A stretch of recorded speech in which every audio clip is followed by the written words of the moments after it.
Bonjour les amis, j'espère que vous allez bien. Le thème de cette nouvelle vidéo, l'autiste Asperger et ses listes. Je suis Anne-Romain Caro, autiste Asperger diagnostiqué à 50 ans et vous êtes sur ma chaîne Pas Mignonne. Je vais vous parler de mes propres listes que je fais tout le temps. Quand est-ce qu'elles ont commencé et puis le contenu de ces listes. C'est parti!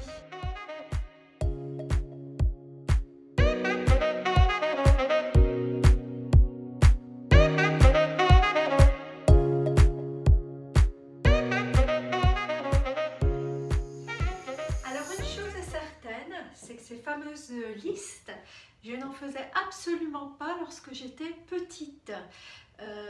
Sans doute aurais-je dû en faire d'ailleurs, puisque je me souviens en parlant à quel point j'étais désorganisée, bordélique. Je n'arrivais même pas à prendre des notes sur mon cahier de texte. Je me rappelle les humiliations donc en primaire. Mes parents étaient convoqués puisque je ne gérais ni mon cartable, ni mon casier, ni mes propres outils, crayons, gomme. Je perdais tout, je cassais tout. Et sans doute, ça aurait été utile à mes parents de travailler avec moi ces fameuses listes. Alors attention, c'est un conseil aux parents d'autistes Asperger. Ce n'est en aucun cas une science infuse. Je préfère le dire parce que j'ai pas envie d'avoir 100 autistes Asperger en colère qui viennent me péter la figure en me disant la Pas Mignonne, elle généralise tout. Non, déjà parce que c'est bientôt l'été et j'ai pas envie d'avoir les yeux au beurre noir sur la plage. Et puis en fait, je le répète encore une fois pour toutes, ou je le répéterai peut-être à chaque vidéo, c'est mon avis, c'est mon témoignage. Ce sont aussi, comment dire, mes réflexions sur l'autisme Asperger.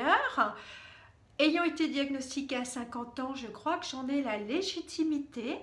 Après, il y a plein d'autismes et d'autistes différents, que chacun fasse comme bon lui semble. Mais toujours est-il que je suis particulièrement ordonnée désormais et donc j'ai changé du tout au tout.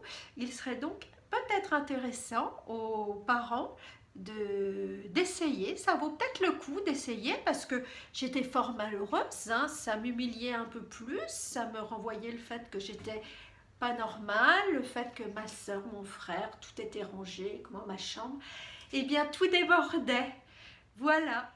Donc en fait, toute mon enfance, j'ai dû subir ces humiliations de la part notamment de ma mère et puis de ma fratrie, surtout de ma mère, entendant t'es sale, t'es bordélique, t'es une bohémienne, c'est où la honteuse, je fais jeter tous tes jouets, je donne tes poupées à ta soeur puisque tu sais pas t'en occuper, t'es ceci, t'es cela, t'es pas assez ceci, t'es trop cela, Anne. Ça me stressait, ils me stressaient tous, c'était abominable. Et ces fameuses listes, ça aurait été certainement une clé pour moi et ça m'aurait fait peut-être prendre confiance en moi, devenir meilleure et voilà, une autre Anne.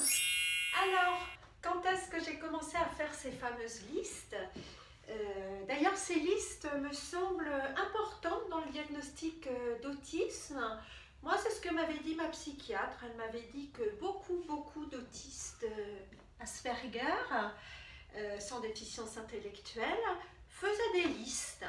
Donc c'est un des critères apparemment d'évaluation, mais bon, j'en sais pas plus. Peut-être que vous qui regardez ne faites absolument pas de liste, peu importe. En tous les cas, moi j'ai commencé à l'âge adulte. Je pense que c'était pour m'organiser. D'un autre côté, un enfant, lui, n'a pas besoin de s'organiser, à part jouer à l'école, il n'a pas de course à faire ni rien. Donc, quand j'ai dû le faire, oui, j'ai vécu dès mes 18 ans toute seule, puisque j'avais été placée avant sous tutelle. Et là, oui, j'ai commencé à devoir payer des factures, gérer un budget, tout en passant mon bac. Donc, oui, j'ai commencé, je crois, à ce moment-là, à faire des listes. Alors, si j'ouvre j'ouvre mon agenda. Donc je vais l'ouvrir au jour d'aujourd'hui par exemple. Donc j'ai tout, c'est varié. Mettre certificat d'assurance sur ma voiture. Appeler la sécurité sociale. Faire un lissage brésilien. Sport, alors j'y vais tous les jours au CrossFit à 9h. Lancer une machine à laver. Penser à me lisser les cheveux. Donner à manger à Anouk. Donc vous voyez, ma journée est très structurée. Je pourrais vous lire voilà tout ce qu'il y a. Et je barre au fur et à mesure. Donc je regarde, donc je barre. Donc oui, je fais des listes. Et je dis ça pour mes copains et copines neurotypiques, donc lambda entre guillemets, qui me disent mais Anne, nous aussi on fait des listes pour les courses, sauf que moi je fais pas du tout de liste pour les courses parce que je suis hors de ça. Les courses, ça me stresse. Donc j'y vais pour 1 ou 2 éléments, voire 4-5. Et puis j'y retourne le lendemain, le surlendemain. Parce que déjà, j'ai pas envie de savoir ce que je mangerai dans un jour, dans 2 jours. Et puis savoir ce qui me manque, j'en sais rien. Moi, c'est du jour le jour. Donc voilà, je suis inversée aux autres en fait. Je fais des listes pour penser à me brosser les dents ou à me doucher. Et pour les courses, j'y vais comme ça en me disant que ça passerait crème.